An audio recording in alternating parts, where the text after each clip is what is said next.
Hello beautiful souls, welcome to my channel.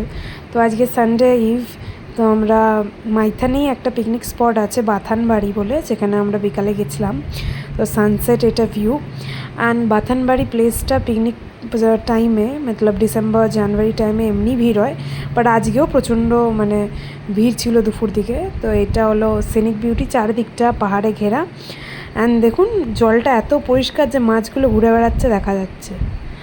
তো এত ভাল লাগছিলো যে মাছগুলো পুরো একদম ঘুরে বেড়াচ্ছিলো। অ্যান্ড ফোনেও এটা ক্যাপচার করা যাচ্ছে, তাহলে ভাবুন জলটা কতটা পরিষ্কার। সো মাছগুলো খেলে বেড়াচ্ছিলো। অ্যান্ড চারিদিকে একদম পাহাড় পাহাড়, খুব সুন্দর, খুব ভাল লাগবে আপনাদের এলে। আসানসোলে যারা থাকেন তারা আসতে পারেন, বেশি দূর না আসানসোল থেকে। পুরো গ্রিন গ্রিন, একদম গ্রিনারি। অ্যান্ড বেশি দূর না মাইথান থেকে, মাইথানের একদম সামনেই বাথানবাড়ি, একটু ভেতরে ঢুকতে হয় 5 মিনিটস বাস। তো এই যে আমার হাজব্যান্ড দেখাচ্ছে যে দেখো কত মাছ ঘুরে বেড়াচ্ছে। অ্যান্ড ওই পাহাড়ের মাঝে একটা ওয়েস্ট বেঙ্গল সরকারের গেস্ট হাউস আছে। অ্যান্ড এবার আমার হাজব্যান্ডের মনে হয়েছে যে চলো একটু মাছ ধরি, মাছগুলো এত সামনে সামনে ঘুরে বেড়াচ্ছে, মাছগুলো ধরা যাক।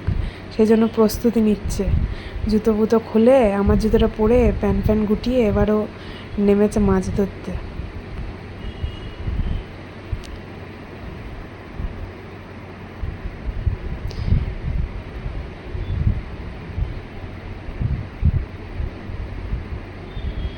বাট ও বুঝতে পারছে না যে মাছগুলো ওর থেকেও বেশি চালাক। ও নামবে আর মাছগুলো ওখানে দাঁড়িয়ে থাকবে যে ও খ্যাপখপ করে ধরবে।